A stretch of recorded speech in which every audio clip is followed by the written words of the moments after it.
नमस्कार प्रेक्षकांनो, शुभ विवाह या मालिकेच्या येणाऱ्या भागामध्ये जबरदस्त असा ट्विस्ट येणार आहे।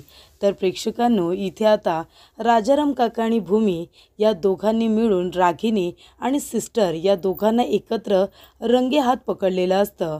आणि त्यामुळे इथे आता जेव्हा सिस्टरला राजाराम काका विचारतात की रागिनी तुला का भेटायला येत असते, तुमच्या दोघींचा संबंध तरी काय, तेव्हा इथे खूप मोठ्या सत्याचा उलगडा झालेला असतो। रागिनीच्या सांगण्यावरून कशा पद्धतीने भूमीचं बाळ बदलण्यात आलेलं असतं हे सत्य आता राजाराम काका आणि भूमी या दोघांना सुद्धा कळलेलं असतं। आणि त्याचबरोबर इथे जेव्हा आता अमोलीला न सांगता पारितोष बाळाला घेऊन भूमीकडे येतो, तेव्हा भूमी बाळाचे पाय बघते, तेव्हा इथे आजी म्हणत असते की बाळाच्या पायावरती जी जन्मखून आहे ना, तशीच जन्मखून आकाशच्या आईच्या सुद्धा पायावरती होती। त्यामुळे इथे भूमीला असं वाटतं की हे बाळ कदाचित तिचंच आहे आणि तिच्या पोटी आकाशची आई जन्माला आलेली आहे असं तिला वाटत असतं। आणि त्याचबरोबर इथे भूमीने एक महत्त्वाचं काम केलेलं असतं। रागिनीने अथर्व आणि आकाशमध्ये जे काही गैरसमज निर्माण केलेले असतात, ते गैरसमज इथे आता भूमीने दूर करण्याचे प्रयत्न केलेले असतात। त्यामुळे इथे आकाश पुन्हा एकदा अथर्वला माफ करतो आणि त्याच्यावरती विश्वास ठेवतो। तर इथे प्रेक्षकांनो, या गोष्टी कशा पद्धतीने घडत जातात, भूमी आणि राजाराम काका दोघेजण मिळून कशा पद्धतीने सिस्टरला रंगेहात पकडतात आणि तिच्याकडून सत्य वधवून घेतात आणि इथे रागिनीचा पर्दाफाश करत तिला तोंडावरती पाडत अथर्व आणि आकाशमधले गैरसमज कशा पद्धतीने भूमी दूर करते, आजच्या भागामध्ये सविस्तरपणे आपण बघूया।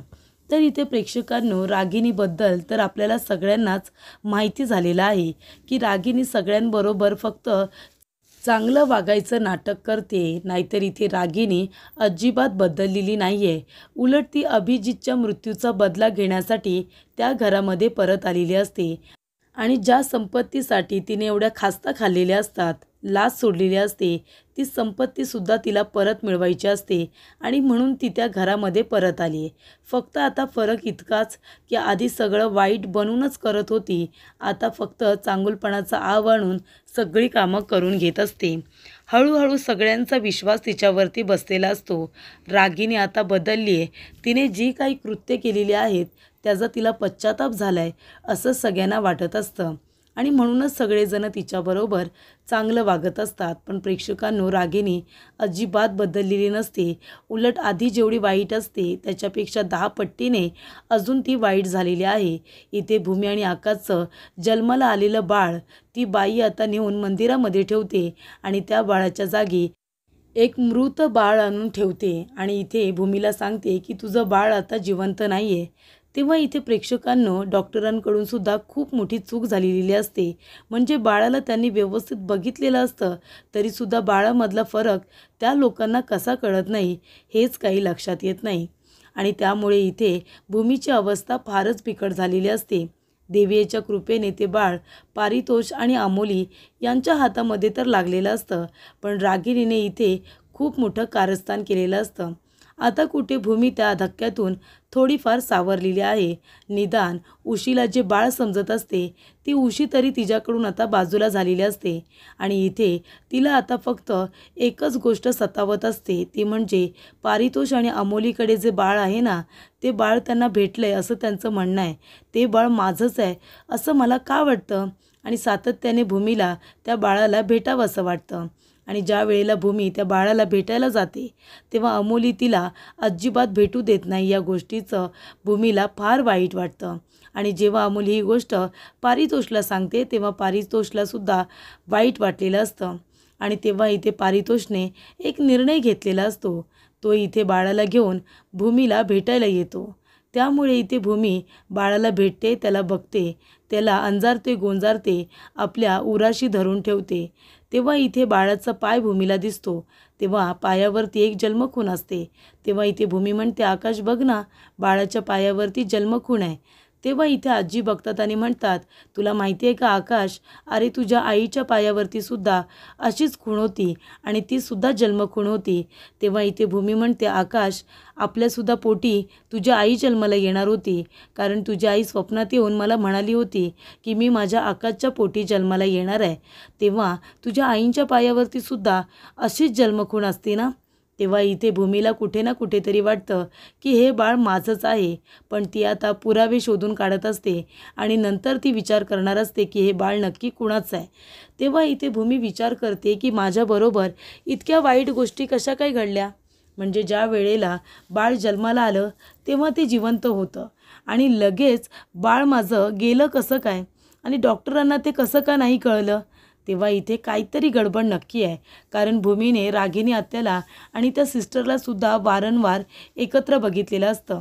तेव्हा इथे भूमीला रागिनीवरती संशय येतो. भूमी एक काम करते, सगळं काही राजाराम काकांना सांगते.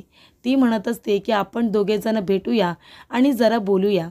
त्यानंतर प्रेक्षकांनो इथे आकाशने अथर्ववरती एक जबाबदारी दिलेली असते प्रेझेंटेशन देण्याची. तेव्हा इथे रागिनीने कारस्थान केलेलं असतं, फाईल बदललेली असते आणि त्यामुळे हातातून खूप मोठं डील गेलेलं असतं. त्यामुळे इथे आकाशला आता अथर्वचा राग आलेला असतो. त्याला असं वाटत असतं की अथर्वचा हा बेजबाबदारपणा आहे, पण या सगळ्यामध्ये प्रेक्षकांनो अथर्वची काहीसुद्धा चूक नसते. त्यानंतर इथे आता अथर्व म्हणत असतो की आकाश मी खरंच सांगतोय, याच्यामध्ये माझी काही चूक नाही आहे. तरीसुद्धा आकाश काही ऐकून घ्यायला तयार नसतो. मानसीलासुद्धा कळत नसतं काय खरं काय खोटं. त्याच्यानंतरला भूमी जाते आणि अथर्व बरोबर बोलते. तेव्हा अथर्व तिला म्हणतो की भूमीताई मी खरंच सांगतोय, आकाशने मला जी फाईल दिली होती ना, ती फाईल मी स्टडी करायला बसलो होतो. त्याच्यामध्ये सगळे मुद्दे होते, प्रेझेंटेशन करायचं होतं आणि ती फाईल मी बघत असताना आईच्या हातातून ग्लास पडला. तो ग्लास पडल्यानंतर मी झाडू आणायला म्हणून आतमध्ये गेलो आणि ती फाईल टेबलवरतीच होती आणि ती डायनिंग टेबलवरची फाईल मी उचलली आणि मी ऑफिसला निघून गेलो. मग आता ती फाईल कशी काय चेंज झाली मला माहिती नाही आहे आणि 2 फाईली सेम होत्या. एक फाईल घरी होती आणि जी प्रेझेंटेशनची फाईल होती ती टेबलवरती होती. मग ती एक्सचेंज कशी काय झाली. तेव्हा इथे भूमीला रागिनीवरती संशय येतो. भूमी म्हणते की नक्कीच रागिनी आता जेव्हापासून घरामध्ये आल्यात तेव्हापासून काही ना काहीतरी चुकीचं घडतंय. तेव्हा इथे प्रेक्षकांनो भूमी येते आणि आकाशला समजावते आणि म्हणते की आकाश अथर्वचं ऐकून तरी घे. अरे ही बघ, जी फाईल घरी राहिली ना ती प्रेझेंटेशनची होती. अरे रागिनी आत्यांच्या हातातून ग्लास पडला म्हणून तो सुपडी आणायला गेला, झाडू आणायला गेला आणि त्याने ते सगळं साफ केलं. फाईल त्याने डायनिंग टेबलवरती ठेवली होती आणि ती फाईल घेऊन तो ऑफिसला गेला. मग खाली होती जी फाईल ती डायनिंग टेबलवरती कशी काय गेली आणि फाईल एक्सचेंज झाली कशी. आकाश म्हणतो त्याच्या चुकीमुळे झालं असेल. तेव्हा भूमी म्हणते आकाश अरे अथर्व उभा होता आणि त्याने फाईल डायनिंग टेबलवरती ठेवली, मग तो चुकीची फाईल कशी काय उचलेल आणि फाईलसुद्धा बघ दोन्हीही सेम आहेत. तेव्हा या सगळ्यामध्ये अथर्वची चुकी आहे असं मला वाटत नाही. नक्कीच हे कारस्थान दुसरं कुणाचं तरी आहे. तेव्हा आकाश म्हणतो कुणाचं. भूमी म्हणते कळेलच तुला, पण या सगळ्यात अथर्वची चुकी नाही हे मात्र नक्की. तू त्याला काही बोलू नकोस, त्याच्यावरती रागावू नकोस. अथर्व तुझ्या म्हणण्यानुसार चांगलं काम करतोय ना, मग तू त्याच्यावरती अविश्वास दाखवू नकोस असं मला वाटते. तेव्हा इथे आकाश म्हणतो की ठीक आहे, अथर्वची या सगळ्यामध्ये काही चुकी नाही आहे. दोन्ही फाईल सेम असल्यामुळे कन्फ्युजन झालं असेल. तेव्हा इथे आकाश आणि अथर्व पुन्हा एकदा एकत्र आलेले असतात. तेव्हा इथे रागिनीच्या कारस्थानामुळे 2 भाऊ एकमेकांपासून वेगळे होणार असतात, पण भूमीने गैरसमज मिटवलेले असतात. त्या दोघांना एकत्र आणलेलं असतं.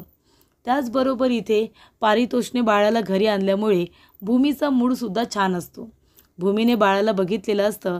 पायावरची खून तिला सातत्याने आठवत असते. कदाचित माझ्या पोटी आकाशची आई जन्माला आली असावी. त्यानंतर इथे प्रेक्षकांनो भूमी विचार करत असते की रागिनी आत्या त्या नर्सजवळ काय बरं बोलत असतील. ती नर्स हॉस्पिटलमध्ये काम करत होती. माझ्या डिलिव्हरीच्या वेळेला ती तिथेच होती. त्यानंतरला ती नर्स आणि रागिनी आत्या या दोघीजणी वारंवार भेटल्या. मी 2 वेळा त्या दोघींना एकत्र बघितलं आणि मी हॉस्पिटलमध्ये चौकशी केली तर ती भाग्यश्री नर्स तिथे कामालाच नाही आहे. माझी डिलिव्हरी झाल्यानंतर तिने लगेच नोकरी सोडण्याचं कारण काय. तेव्हा इथे आता भूमीच्या मनामध्ये शंकेची पाल चुकचुकलेली असते. तिला आता रागिनी आणि सिस्टर यांच्यावरती संशय आलेला असतो आणि ती आता त्याच्या हात धुवून आता पाठीमागे पडते. त्याचबरोबर प्रेक्षकांनो, इथे आता रागिनी म्हणते की आकाश, तू भूमीची काळजी घे, तू इथेच थांब, मी ऑफिसमध्ये जाते आणि ऑफिसमध्ये काही मदत लागेल का ते बघते. कारण भूमी खूपच जास्त डिस्टर्ब असते, कारण इथे अमोलीने बाळाला बघू दिलेलं नसतं. त्यामुळे इथे आता भूमी डिस्टर्ब असल्यामुळे रागिनी ऑफिसमध्ये जाते. आकाशला म्हणते तू नको येऊ, तू भूमीची काळजी घे. आणि इथे जेव्हा रागिनी ऑफिसमध्ये जाते तेव्हा ती सगळीकडे राफाचाफा करत असते.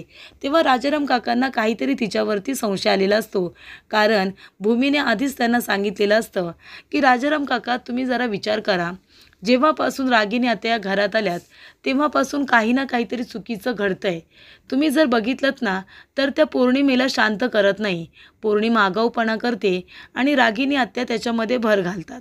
तुम्हीच बघा ना, इथे आपल्याजवळ गोड गोड बोलतात, पण घरामध्ये काही चुकीचं घडलं तर त्या व्यवस्थित एकाचीही बाजू घेत नाही.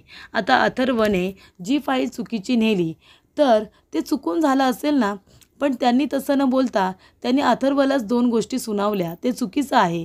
अथर्व याच्यामुळे त्याचा कॉन्फिडन्स हा लो होऊन जाईल आणि तो पुन्हा कधीही ऑफिसमध्ये जाऊ शकणार नाही. तेव्हा आपण त्यांना समजून घेतलं पाहिजे, हे रागिनी आत्यांना कळतच नाही. तेव्हा इथे आता त्यावेळेला सुद्धा फाईल कदाचित रागिनी आत्यांनीच बदलली होती, मला माहिती आहे. त्यांना हळूहळू आता ऑफिसचा ताबा हवा आहे, कारण त्या आकाशला सुद्धा सारख्या म्हणत असतात, तू घरीच थांब, तू भूमीची काळजी घे, ऑफिसला जाऊ नकोस. त्या सारखं असं म्हणत असतात. तेव्हा मला रागिनी आत्यांवरती संशय आहे. तर इथे भूमी आणि राजाराम काकांचं जे बोलणं झालेलं असतं ना प्रेक्षकांनो, त्यामुळे राजाराम काका रागिनीवरती लक्ष ठेवतात. रागिनी ऑफिसमध्ये येते, आजूबाजूला कुणी नाही आहे म्हणून ती कपाट उघडते. कपाटामध्ये एक बॅग असते आणि त्या बॅगमध्ये खूप सारी कॅश असते. ती कॅश बघितल्यानंतर रागिनीचे डोळे फिरतात. रागिनी म्हणते की ऑफिसमध्ये कपाटामध्ये एवढी कॅश कुणी ठेवली आहे. तेव्हा इथे रागिनी म्हणत असते, कदाचित अभिजितनी ठेवली असेल त्यावेळेला आणि कुणाचं लक्षही नसेल. बरं झालं एवढे पैसे मला मिळाले. ती नर्स मला सारखा आता वैताग देते ना, हवे तेवढे पैसे त्यांच्या तोंडावरती मारते आणि त्या नवरा बायकोला कायमचे माझ्याबरोबर संबंध तोडायला सांगते. हवे तेवढे पैसे देते तिला. तेव्हा इथे राजाराम काका दारामधून बघत असतात. रागिनी पैशांची बॅग घेऊन जात असते. तेव्हा राजाराम काका भूमीला फोन करतात आणि म्हणतात, भूमी, तुला जो रागिनीवरती संशय आला होता ना, तो अगदी खरा आहे. म्हणजे मला तर असं वाटतंय की रागिनी बदललेली नाही आहे, ती फक्त नाटक करते. तुझा संशय खरा ठरला. पैशांची बॅग घेऊन ती बाहेर निघाली आहे. तेव्हा भूमी म्हणते, राजाराम काका, तुम्ही आत्यांचा पाठलाग करा आणि त्या पैशांसकट त्यांना रंगेहात पकडा.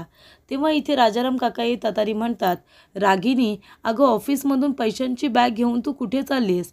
तेव्हा इथे रागिनीला खूप मोठा धक्का बसतो आणि ती म्हणते, अहो, ही बॅग घेऊन मी घरीच जात होते ना, कारण हे पैसे जर चोरीला वगैरे गेले तर कुणीतरी कपाटामधून पैसे काढून घेईल, म्हणून ते पैसे मी घरी घेऊन जात होते आकाशकडे द्यायला. बरं झालं तुम्ही इथे सापडलात. ही घ्या, ही बॅग घ्या आणि हे पैसे तुम्हीच कुठेतरी सुखरूप ठेवा. तेव्हा इथे रागिनी लगेचच्या लगेच प्लॅन चेंज करते. तिच्यावरती डाऊट येऊ नये म्हणून तिने ती बॅग राजाराम काकांना परत दिलेली असते. पण प्रेक्षकांनो, इथे राजाराम काका आणि भूमीला जी शंका आलेली असते ती खरी ठरलेली असते. रागिनीचं सत्य त्यांना आता कळलेलं असतं. तेव्हा इथे प्रेक्षकांनो, रागिनीने त्याच्यातून थोडे पैसे चोरलेले असतात आणि ते पैसे ती आता नर्सला द्यायला गेलेले असते. तेव्हा भूमी आणि राजाराम काका यांना संशय आलेला असतो. तेव्हा ते रागिनीचा पाठलाग करतात आणि ज्या ठिकाणी नर्स भेटणार असते आणि तिचा नवरा तो वॉर्ड बॉय तो सुद्धा तिथे असतो, तेव्हा रागिनी त्यांना पैसे देऊन तिथून निघते. तेव्हा भूमी आणि राजाराम काका दोघेजणं त्या नर्स आणि वॉर्ड बॉयचा पाठलाग करतात. त्यांची गाडी अडवतात आणि त्यांना विचारतात की तुम्ही रागिनी आत्यांकडून पैसे का घेतलेत? तुमचं आणि त्यांचं कनेक्शन काय? तेव्हा इथे दोघेही पळून जाण्याचा प्रयत्न करत असतात. पण राजाराम काका आणि भूमी त्यांना धमकी देतात, तुम्ही जर इथून पळालात ना तर पोलीसमध्ये कंप्लेंट करू आणि तुम्हाला जिथे कुठे असाल तिथून शोधायला सांगू. त्यामुळे कुठेही जायचं नाही. पोलीस कंप्लेंट करू का? तेव्हा इथे ते म्हणतात की नाही नको, असं काही करू नका. तेव्हा इथे आता एका पोलिसाला सुद्धा त्यांच्यावरती संशय आलेला असतो. त्याचं तोंड बंद करण्यासाठी त्यांना पैसे हवे असतात, त्यामुळे ते पैसे त्यांनी घेतलेले असतात. तेव्हा इथे सिस्टर म्हणतात की पैशांची गरज होती म्हणून त्यांच्याकडे आलो होतो. तेव्हा भूमी म्हणते, तुम्ही मला तिसऱ्यांदा रागिनी आत्यांबरोबर बोलताना दिसताय. तुम्ही खरं काय ते मला सांगा, नाही तर मी आता पोलिसांना बोलावते, मग ते तुमच्याकडून सत्य बरोबर वधवून घेतील. तेव्हा इथे चांगला मार पडेल तुम्हाला. तेव्हा इथे नर्स घाबरते आणि म्हणते की माफ करा मॅडम, माफ करा, माझं चुकलं. रागिनी मॅडमने आम्हाला एक काम सांगितलं होतं. तुमची जेव्हा डिलिव्हरी झाली होती तेव्हा तुमचं जन्माला आलेलं बाळ हे जिवंत होतं, पण त्यांनी ते बाळ एक्सचेंज करायला सांगितलं.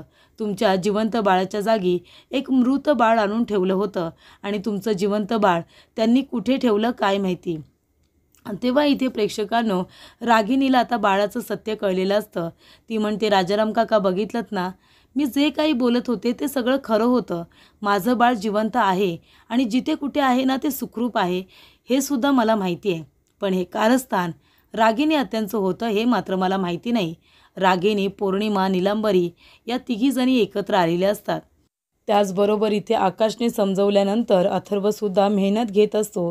आपलं काम प्रामाणिकपणे करण्याचा प्रयत्न जो त्याचा असतो तो करतच असतो. त्यानंतर इथे पौर्णिमाला असं वाटत असतं की चला, आपण आता भूमीला चांगला धडा शिकवला आहे. पण तिला माहिती नाही आहे की पौर्णिमाचं आणि रागिनीचं कारस्थान भूमीला कळलं आहे. बाळाचं सत्य कळलेलं असतं. त्यामुळे इथे भूमीच्या पायाखालची जमीन सरकते. स्वतःची इथे बहीण आणि आत्या असं कसं करू शकते याच्यावरती तिचा विश्वासच बसत नसतो. त्यामुळे इथे आता भूमी त्या सिस्टरला म्हणते की हे सत्य रागिनी आत्यांना सांगायचं नाही की तुम्ही आम्हाला सांगितले की बाळाला बदलण्यामागे तुमचा हात आहे, कळलं का. तेव्हा इथे आता रागिनी आत्या बाळाला नेमकं कुठे घेऊन गेली होती हे आता जाणून घ्यायचं असतं भूमीला. त्यामुळे इथे आता नर्सने सत्याचा उलगडा केलेला असतो. बाळाला बदलण्यामध्ये त्यांचा खूप मोठा हात आहे हे सुद्धा तिला कळलेलं असतं. राजाराम काका लगेच पोलिसांना फोन करतात आणि त्या नर्सला आणि तिच्या नवऱ्याला अरेस्ट करायला सांगतात, कारण त्यांनी पैशांसाठी खूप मोठा गुन्हा केलेला आहे. एका जन्माला आलेल्या बाळाला, नुकताच जन्म घेतलेल्या बाळाला एका आईपासून वेगळं केलेलं असतं आणि त्याचा परिणाम म्हणून इथे भूमीची इथे जी काही मनस्थिती असते पूर्णपणे बिघडलेली असते. त्यामुळे इथे प्रेक्षकांनो, आता भूमीला असं वाटत असतं की माझं बाळ कुठे असेल. जर इथे आता पारितोष आणि त्याचबरोबर अमोली म्हणतायत की हे बाळ आम्हाला नुकतंच जन्मलेलं बाळ हे मंदिरामध्ये सापडलं, कदाचित रागिनी आत्याने ते बाळ मंदिरामध्ये तर ठेवलं नसेल ना, असा संशय तिला आलेला असतो. आणि ती म्हणते काही जरी झालं तरीसुद्धा रागिनी आत्यांचा पर्दाफाश केल्याशिवाय मी काही स्वस्थ बसणार नाही. आणि रागिनीचं कारस्थान आता पुढे येतं. भूमी विचारते की रागिनी आत्या, नर्स आणि तो वॉर्ड बॉय या दोघांनासुद्धा पोलिसांनी अरेस्ट केलं आहे. तेव्हा ती म्हणते का. तेव्हा इथे भूमी म्हणते, कारण तुम्ही ज्या नर्सला पैसे देत होता ना, ती काय करायची, माणसांकडून पैसे घ्यायची आणि त्यांची कामं करायची. तिनेच माझं जिवंत बाळ बदललं आणि त्या जागी मृत बाळ आणून ठेवलं होतं. आता जिवंत बाळ कुठे गेलं. तेव्हा इथे भूमी म्हणते की हॉस्पिटलचं CCTV फुटेज मी बघितलं, त्याच्यामध्ये तुम्ही माझ्या बाळाला घेऊन कुठे जाताय हे आता तुम्ही मला सांगा. तेव्हा रागिनी घाबरत्याने म्हणते, कुठे आहे CCTV फुटेज. तेव्हा भूमी म्हणते, ते पोलिसांना मी दिलं आहे, आता तुम्ही सांगा की माझं बाळ तुम्ही कुठे घेऊन गेलात. तेव्हा इथे रागिनी घाबरते. ती म्हणते, CCTV फुटेज तू बघितलंस का. तेव्हा भूमी म्हणते, हो, आणि त्या नर्स आणि बॉडबॉयने तुमचं नावसुद्धा सांगितलं आहे. तेव्हा आता खरंच सांगा माझं बाळ तुम्ही कुठे नेऊन ठेवलं होतं. तेव्हा रागिनी म्हणते की मंदिराच्या इथे नेऊन ठेवलं होतं. तेव्हा इथे प्रेक्षकांनो, आता रागिनीचं कारस्थान सगळ्यांच्या समोर आलेलं असतं आणि पौर्णिमाचं सुद्धा. तेव्हा इथे आकाशला खूप मोठा धक्का बसतो. तेव्हा इथे आता मंदिरामध्ये नेऊन ठेवलेलं बाळ हे कुणाला सापडलं, तर पारितोष आणि त्याचबरोबर अमोलीला. तेव्हा मंदिरामध्ये जे गुरुजी असतात त्यांची आता भूमी आणि आकाश दोघेजणं भेट घेतात आणि गुरुजींना विचारतात की इथे जे बाळ भेटलं होतं ते कुणी घेतलं आहे, त्यांचं काय रजिस्टरमध्ये नाव वगैरे आहे का. तेव्हा गुरुजी म्हणतात, हो, कारण आम्हाला माहिती होतं कधी ना कधी त्या बाळाचे आईवडील शोधत येतीलच, म्हणून आम्ही त्या व्यक्तीचं इथे नावसुद्धा लिहून ठेवलं आहे आणि त्यांचा मोबाईल नंबरसुद्धा आहे. तेव्हा पारितोष असं तिथे नाव लिहिलेलं असतं आणि अमोलीचं नाव असतं आणि खाली तोच मोबाईल नंबर असतो. तेव्हा इथे पारितोषला आणि अमोलीला मंदिरामध्ये बोलावून घेतलं जातं, तेव्हा गुरुजी समोरच म्हणतात की यांनीच तुमचं बाळ इथून उचललेलं आहे. तेव्हा इथे आकाश म्हणतो की पारितोष, अमोली, हे बाळ आमचं आहे. रागिनी आत्याने जन्माला आलेलं बाळ मंदिरामध्ये आणून ठेवलं होतं आणि तेच बाळ तुम्ही उचलून घरी घेऊन गेलात आणि आता हे सत्य रागिनी आत्याने स्वतःच्या तोंडाने कबूल केलंय. ती नर्स आणि तो वॉर्ड बॉय या दोघांना सुद्धा आता अरेस्ट केलेलं आहे आणि आमच्या बाळाच्या पायावरती ही जन्मखून आहे ती सुद्धा आम्हाला सांगितले. हे बाळ आमचं आहे हे सत्य आता पारितोषला कळल्यानंतर तो बाळाला घेतो आणि भूमीच्या हातामध्ये देतो. तेव्हा इथे भूमीला आता जगातला सगळ्यात मोठा आनंद मिळाल्यासारखं वाटतं. तर इथे रागिनी आणि पौर्णिमाला त्यांच्या कारस्थानाची शिक्षा मिळून दिलेली असते. रागिनीला असं वाटत असतं की ती जिंकते, पण इथे भूमी आता शांतपणे डोकं चालवते आणि सगळे काही पुरावे शोधून काढत रागिनी आणि पौर्णिमा यांना जेलमध्ये पाठवते.